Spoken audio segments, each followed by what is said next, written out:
लैंसिलेट की है। अब हम इसके नामों की बात करते हैं कि किस तरह से इसका नाम पड़ा। तो ये जो जंतु है या फिर हम कहें ये एनिमल है, ये प्रारूपिक रूप से कॉर्डेटा का जंतु है। ठीक है, इसकी जो संरचना है, जो डायग्राम या फिर हम कहें इसकी जो स्ट्रक्चर है वो बहुत ही सरल प्रकार की होती है। ठीक है, लेकिन इसमें जो लक्षण होते हैं यानी कि इसकी जो लाइफ साइकिल है उस कंप्लीट लाइफ साइकिल में इसके में चाहे इसकी लार्वा अवस्था हो चाहे इसकी वयस्क अवस्था हो, उसमें मतलब सभी जगह कॉर्डेट्स के जो लक्षण हैं वो पाए जाते हैं। ठीक है, अब हम इसकी बात करें तो ये मुक्त रूप से तैरता रहता है, लेकिन यदि हम इसके स्थान की बात करें तो ये बिल बनाकर रहने वाला प्राणी है। ठीक है, एक साइंटिस्ट आए 1836 के अंदर। कब? 1836 के अंदर। 1836 के अंदर एक साइंटिस्ट आए विलियम यारेल। विलियम यारेल ने इसको एम्फीऑक्सस नाम दिया सबसे पहले। एम्फीऑक्सस का मतलब क्या होता है? एम्फी यानी कि दो, ऑक्सस का मतलब होता है धार। ठीक है, यानी कि आप एक चीज़ तुलना कीजिए कि कोई तलवार है उसकी दो धारें हैं। ठीक है, तो दो धार वाला इसको नाम दिया। एम्फीऑक्सस का मतलब होता है दो धार वाला। लैंसिलेट्स का मतलब क्या होता है? भाला। तो भाले जैसी आकृति हमें इसकी दिखाई दे रही है जिसकी दोनों तरफ धार है। ठीक है,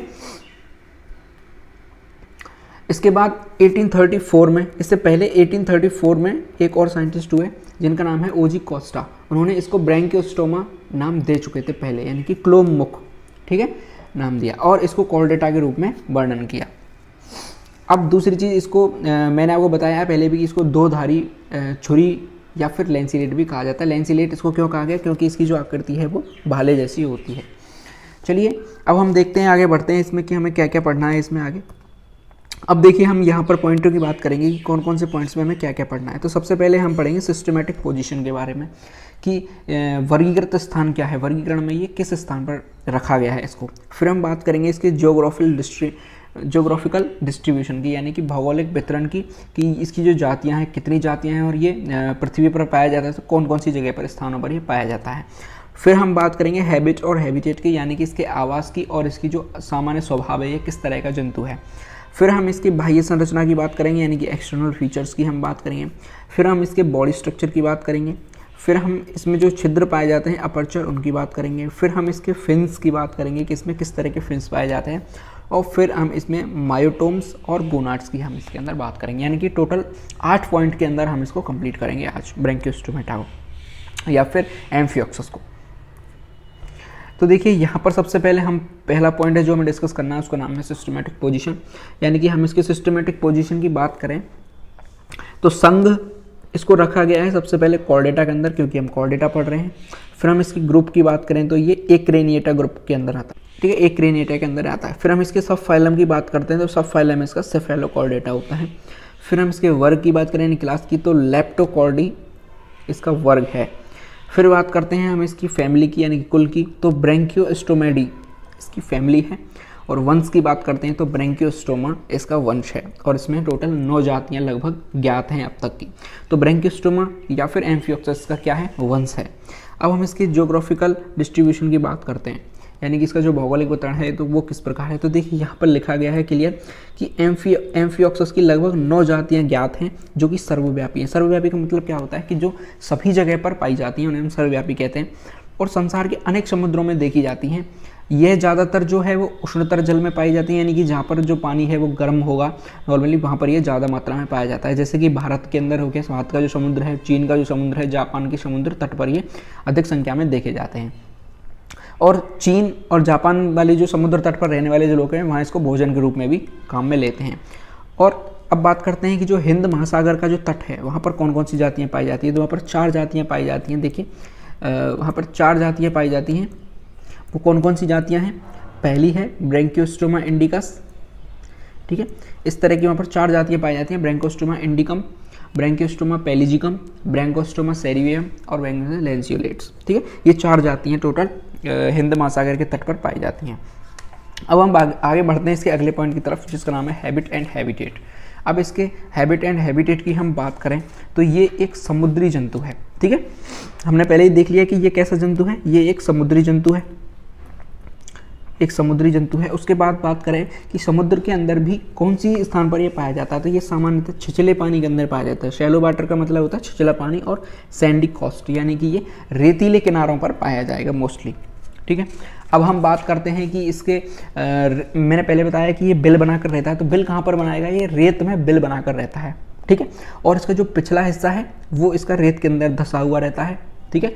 ऐसे ये बिल बनाकर रहता है। और केवल सिर वाला जो इसका हिस्सा है, यानी कि ये वाला जो पोर्शन है, ये पोर्शन है सिर्फ यही मिट्टी से बाहर या फिर हम कहें बिल से बाहर चमकता रहता है, जैसा कि हमें यहाँ पर ये दिखाई दे रहा है। ये जो हिस्सा है ये सिर्फ मिट्टी से, ये तल है, आप ये समझ लीजिए, ये समुद्र का तल है, वहाँ से ये अंदर धंसा हुआ है, लेकिन ये सिर्फ ऊपर वाला जो मुख वाला जो पोर्शन है वही इसका बाहर हमें दिखाई दे रहा है। अब हम बात करें कि ये दिन के समय तो रेत में घुसा रहता है, लेकिन रात के समय ये बिल से बाहर निकलकर पानी में तैरता रहता है, यानी कि ये रात्रिचर प्राणी है। ये चीज़ भी हमें पता है। अब हम बात करते हैं कि ये भोजन किस प्रकार से लेता है, तो ये एक सीलियरी फीडर जंतु है, यानी कि ये पक्षमाभी पोषक है।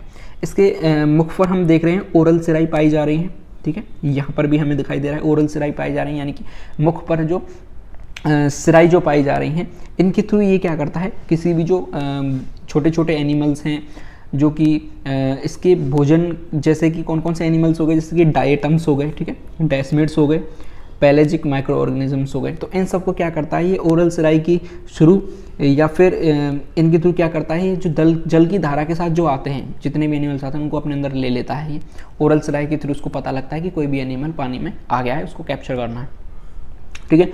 अब हम इसके दूसरी बात करें कि भोजन के रूप में जल की धारा के साथ शरीर में प्रवेश करता है, जिसके अंदर क्या क्या आ जाते हैं, डायटम्स आ जाते हैं, डेस्मिड्स आ जाते हैं, पैलेजिक सूक्ष्मजीव वगैरह, वो सारी चीज़ आ जाती हैं।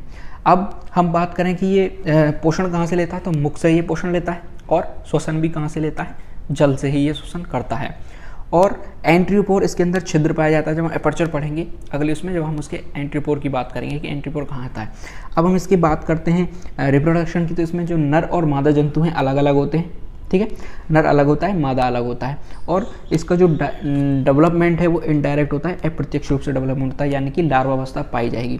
अब लार्वा अवस्था पाई जाएगी तो वो लार्वा कैसा होगा, वो फ्री स्विमिंग लार्वा होगा, और यानी कि हम कहें मुक्त प्लावी वो लार्वा होगा, और धीरे धीरे वृद्धि करता हुआ वयस्क अवस्था में वो रूपांतरित हो जाएगा। सिर्फ ये चीज़ें हमें यहाँ पर ध्यान रखनी है, ये डायग्राम आपको समझ में आ जाएगा। अगली हम बात करते हैं एक्सटर्नल फीचर्स, यानी कि इसके बाह्य लक्षण क्या क्या हैं। तो अब हम बात करते हैं इसकी आकृति एवं आकार की। सबसे पहले शेप साइज की बात करते हैं, तो एम्फियोक्सिस का जो आकार है, एक शकरा मछली के समान जंतु है, मछली के समान है लेकिन ये मछली है नहीं। जो लगभग इसकी लंबाई कितनी होती है, 5 to 8 सेंटीमीटर लंबाई होती है। और इसका शरीर कैसा होता है, बिल्कुल सफ़ेद होता है, वाइट होता है, पारभाषी, और जो साइड्स होती हैं, इसकी लेटरल साइड्स होती हैं, उनसे ये कंप्रेस्ड रहता है, यानी कि संपीड़ित रहता है। और ये जंतु दोनों सिरों से नुकीला होता है, जिससे इसका नाम लैंसलेट रखा गया। लैंसलेट का अर्थ होता है छोटा भाला, ठीक है। हम इसका डायग्राम देखते हैं, देखिए यहाँ पर हम इसका डायग्राम देखते हैं, तो दोनों सिरों से ये नुकीला हमें दिखाई दे रहा है, ठीक है, दोनों सिरों से नुकीला है, पार्श्व से ये चपटा हमें दिखाई दे रहा है, यानी कि संपीड़ित हमें ये कंप्रेस्ड दिखाई दे रहा है। और इसके अलावा क्या होता है इसके अंदर कि 5 से 8 सेंटीमीटर इसकी लंबाई है, और सफ़ेद है इसका जो, और पारभासी है। यहाँ पर देखिए हमें जो डॉट डॉट दिखाई दे रहे हैं कि इसके अंदर क्या है वो भी हमें दिखाई दे रहा है, ठीक है। अब वापस हम वहीं आते हैं। इसके अलावा इसका क्या है कि एम्फियोक्सिस का जो शरीर है धारा रेखित होता है, या फिर पतवार के समान कार्य करता है। धारा रेखित का मतलब क्या होता है, जैसी धारा उसकी रेखा के समान होता है, और इसे तैरने और बिल बनाने में मदद मिलती है। और इसका पश्च भाग अग्रभाग की अपेक्षा नुकीला होता है। हमने देखा अभी पहले वाले डायग्राम में कि इसका जो पश्च भाग है वो अग्रभाग की अपेक्षा ज़्यादा नुकीला होता है, क्योंकि अग्रभाग जो है इस पर मुख भी पाया जाता है, लेकिन जो मुख है वो गोल आकार का है, इसलिए वो ज़्यादा नुकीला नहीं हो सकता। अब हम इसकी बॉडी स्ट्रक्चर की बात करते हैं कि बॉडी स्ट्रक्चर क्या होता है। तो एम्फियोक्सिस में जो है वास्तविक सिर नहीं पाया जाता, ठीक है। इसका शरीर 2 भागों में विभाजित होता है। अग्रभाग बड़ा होता है जिसे ट्रंक या फिर धड़ कहते हैं, और पश्च भाग बहुत छोटा होता है जिसे पुच्छ या फिर टैल कहते हैं। धड़ का जो भाग है वो एक नुकीले प्रोथ कह दीजिए या फिर रोस्ट्रम के रूप में आगे की ओर निकला रहता है, ठीक है। रोस्ट्रम के नीचे एक मुख छिद्र पाया जाता है जिसे ओरल हुड कहते हैं, ठीक है। और जो देह के पार्श्व प्रवर्धों से बना होता है, मुख, सिराई अथवा स्पर्शक उपस्थित होते हैं। देखिए इसके लिए हमें इस डायग्राम में आना होगा। इस डायग्राम में हमें क्या दिखाई दे रहा है वो समझिए यार। यह डायग्राम में हमें देखिए ओरल सिराई दिखाई दे रही है। इसका जो मुख है वो राउंड राउंड होता है। रोस्ट्रम नुकीला प्रोथ हमें दिखाई दे रहा है बिल्कुल मुख के ऊपर, ठीक है। और वेस्टिब्यूल्स यहाँ पर हमें दिखाई दे रहे हैं, ओरल हुड हमें दिखाई दे रहा है। जो भी चीज़ें वहाँ पर बताई हैं वो सारी चीज़ें हमें इसके अंदर समझ में आ जाएंगी। और वहाँ पर क्या बताया था कि रोस्ट्रम के नीचे एक मुख छिद्र होता है जिसे क्या कहते हैं, ओरल हुड कहते हैं। मुख छिद्र को क्या कहा गया है यहाँ पर, ओरल हुड मुख छिद्र को कहा गया है। इसके बाद देह के पृष्ठ एवं पार्श्व प्रवर्धों से बना होगा क्या, मुख छिद्र, जो कि ओरल छेद होंगे। वो किससे बना होंगे, ओरल हुड जो होगा, मुख छद्र जिसे कहते हैं, वो पार्श्व एवं पृष्ठ प्रवर्धों से बना होगा। इस पर 20 से अधिक ओरल सिराई या फिर मुख सिरस पाए जाते हैं। ये जो हमें ये जो आकृति ऐसी निकली हुई दिखाई दे रही है, इनको बोला जाता है ओरल सिराई। ये कितनी होंगी, या तो 20 हो सकती है इनकी संख्या, या फिर 20 से अधिक हो सकती है। इनको एक और नाम है ओरल सिराई कह लीजिए, या फिर इन्हें हम टेंटिकल्स कह सकते हैं। और मुख छद एक प्यालेनुमा रचना है, हम बिल्कुल हमें दिखाई दे रहा है, बिल्कुल कप जैसी लाइक स्ट्रक्चर है ये। और इसमें ओरल कैविटी भी पाई जाती है इसके अंदर। जब हम इसके अंदर चलेंगे तो ये ओरल कैविटी भी इसके अंदर पाई जाएगी, ठीक है। और मुख छद जो फिर, या फिर हम कहें जो ओरल हुड है, उसके पीछे की ओर एक खड़ा पट होता है जिसे बीलम कहते हैं, ठीक है। वीलम, जब हम इसके डाइजेशन सिस्टम की बात करेंगे तब वहाँ पर हम इसकी डिटेल में पढ़ेंगे कि वीलम वगैरह क्या होता है। तो अभी हमें सिर्फ इतना ही पढ़ना है कि इसके जो ऑर्गन्स वगैरह कौन कौन से हैं, वो सारी चीज़ें हमें यहाँ पर देखनी है, ठीक है। चलिए आगे बढ़ते हैं। आगे हमें इसके अपर्चर्स की बात करनी है, यानी कि छिद्र कितने पाए जाते हैं। तो एम्फियोक्सिस का जो धड़ है, ट्रंक वाला जो पोर्शन है, उस पर 3 छिद्र पाए जाते हैं। कौन कौन से हैं वो 3 छिद्र, पहला है मुख या फिर माउथ। तो धड़ के जो अग्रभाग है रोस्ट्रम के ठीक नीचे एक छोटा छिद्र होता है जिसे क्या कहते हैं, माउथ कहते हैं, मुख कहते हैं, जो किसके थ्रू घिरा हुआ रहता है, ओरल होल के थ्रू घिरा हुआ रहता है। और मुख के पीछे क्या पाए जाते हैं, वेस्टिब्यूल या फिर हम कहें प्रगहण पाए जाते हैं। दूसरा जो छिद्र है वो होता है परिकोष्ठ छिद्र या फिर एंट्रियोपोर। एंट्रियोपोर क्या होता है, यह एक छोटा छिद्र होता है, ठीक है, गोलाकार छिद्र होता है, जो कि वेंट्रल फिन के आगे स्थित होता है, ठीक है। और एट्रियल कैविटी को बाहरी छिद्र, एट्रियल कैविटी बाहरी छिद्र होता है जो कि ग्रसनी के चारों ओर उपस्थित रहता है। एट्रियल गुहा जब हम इसकी आगे बात करेंगे, जब हम इसके इंटरनल स्ट्रक्चर की बात करेंगे तब हम उस लेक्चर में इसको देखेंगे। अगला जो छिद्र होता है वो होता है गुदा। गुदा क्या होता है, ये आहार नाल का अंतिम छिद्र है जो कि कॉडल फिन के नीचे की तरफ स्थित होता है। और गुदा के पीछे पाए जाने वाले शरीर शेष भाग को पुच्छ कहलाता है, ठीक है। यहाँ पर जो डायग्राम है ये मुख छद हमें दिखाई दे रहा है। एम्फियोक्सिस का मुख छद कुछ ऐसा होता है। ये वेस्टिब्यूल समझ लीजिए आप, ये वेस्टिब्यूल है। फिर यहाँ पर ये जो निकल रहे हैं इनको बोला जाएगा ओरल सिराई बोला जाएगा, ठीक है। ये कैविटी हमें दिखाई दे रही है बीच में, किसकी, ओरल हुड की कैविटी। और ये सेंसरी पेरिलेस हमें दिखाई दे रहे हैं, ठीक है। तो ये एपर्चर इसके अंदर पाए जाते हैं। अब हम बात करते हैं फिन्स एंड फोल्ड्स की, यानी कि पंख कैसे पाए जाएंगे और क्या क्या इसमें बलय पाई जाएंगी, फोल्ड्स कौन कौन से पाए जाएंगे। तो देखिए एम्फियोक्सिस के शरीर में 3 लंबवत, मध्य एवं अयुग्मित पंख या फिर फिन्स पाए जाते हैं। कितने फिन्स पाए जाएंगे, 3 पाए जाएंगे, मध्य होंगे यानी कि बीच में पाए जाएंगे, और अयुग्मित होंगे यानी कि अनपेयर्ड होंगे। जो डोर्सल सरफेस पर पाया जाएगा, एक कॉडल फिन यानी कि पुच्छीय पंख पाया जाएगा, एक वेंट्रल या फिर अधरीय पंख हमें दिखाई देगा। कैसे, वो देखिए। सबसे पहले हम चलते हैं डॉर्सल फिनरे बॉक्स, ठीक है। उसके बाद हमें ये डॉर्सल फिन दिखाई दे रहा है, बिल्कुल अयुग्मित है, हम पहचान नहीं कर सकते कौन सा फिन कहाँ पर है। और ये हमें टेल पोर्शन पे कौन सा फिन दिखाई दे रहा है, कॉडल फिन हमें दिखाई दे रहा है। तो डॉर्सल फिन हो गया, टेल फिन, कॉडल फिन हो गया, और ये नीचे हमें क्या दिखाई दे रहा है, अधरीय पोर्शन पर हमें वेंट्रल फिन दिखाई दे रहा है। तो ये 3 फिन या फिर पंख हमें दिखाई दे रहे हैं। ये बिल्कुल अयुग्मित हैं, आपस में जुड़े हुए हैं। हम इनको वैसे देख के नहीं बता सकते कि कट समय बीच में दिखाई नहीं दे रहे हैं, ये जुड़े हुए आपस में नहीं हैं। और शरीर के पृष्ठ भाग पर जो डॉर्सल फिन पाया जाता है, ये जो डॉर्सल फिन है, ये देखिए यहाँ पर किसी कंप्लीट उसको पूरा कर रहा है, ठीक है, पूरे उस पोर्शन पर पाया जा रहा है। ये कोई एक पार्ट पर डोर्सल फिन नहीं पाया जा रहा है। और तीसरी चीज, पीछे की ओर जो कॉडल फिन पाया जा रहा है, ठीक है, कॉडल फिन जो पाया जा रहा है, तो डोर्सल फिन आगे तो पूरे शरीर पर होगा और पीछे कहाँ जुड़ा हुआ होगा, वो कॉडल फिन पर वो जुड़ा हुआ हमें दिखाई देगा। यहाँ पर वो कॉडल फिन से जुड़ा हुआ है। और देह के मध्यधर दिशा में एक वेंट्रल फिन पाया जाता है। यहाँ पर देखिए ये पूरा क्या है, ये वेंट्रल फिन है, ठीक है। ये पंखों की हमने बात कर लेते हैं। अब हम आगे बढ़ते हैं। देखिए अगला जो पॉइंट है वो है हमारा मायोटोम्स एंड गोनाड्स, यानी कि मायोटोम्स क्या होते हैं। तो देखिए एम्फियोक्सिस की जो बॉडी है या एम्फियोक्सिस की जो देह है, उसमें पार्श्व सतह पर यानी लेटरल सरफेस पर हमें क्या दिखाई देगा, पेशीय पट्टियों की एक श्रृंखला हमें दिखाई देगी, जिसे क्या कहेंगे, मायोटोम्स कहेंगे।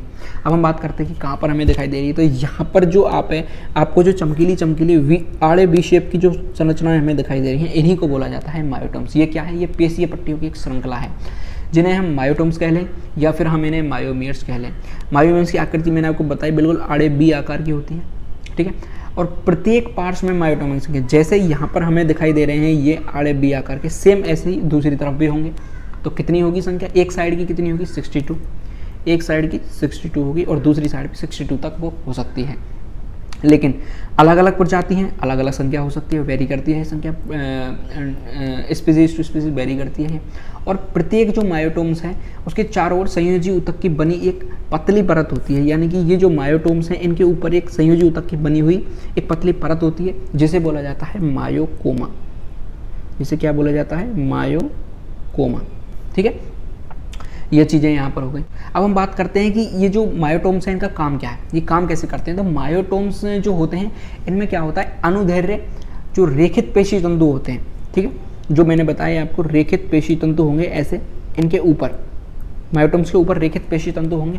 अब ये क्या करेंगे कि ये जो खंड बन गया बीच में उनके क्या होगा, मायोटोम्स संकुचन करेंगे। ठीक है, संकुचन से क्या होगा, जो देह है, जो बॉडी है उनकी, वो टर्न पैदा करेगी आपस में। ठीक है, वो टर्न लेगी, मान के चलो एम्फियोक्स से सीधा चल रहा है, ठीक है, इसको लेफ्ट साइड मुड़ना है, ऐसे घूम के आना, तो कैसे आएगा, इनमें संकुचन होगा।